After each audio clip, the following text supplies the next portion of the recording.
पंचायत समितीच्या माझ्या बाबतीत या सर्वांचं आपण गोवा जिल्हा परिषद गटाच्या वतीनं जोरदार टाळ्यांच्या गजरामध्ये अभिनंदन करायचं आहे.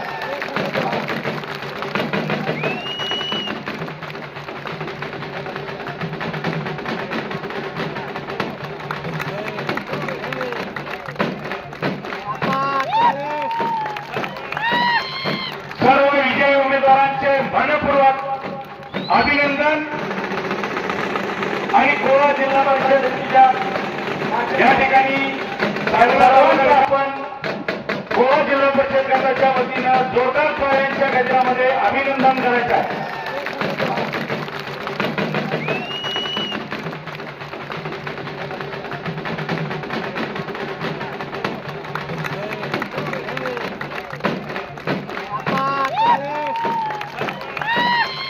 सर्व विजयी उमेदवारांचे मनपूर्वक अभिनंदन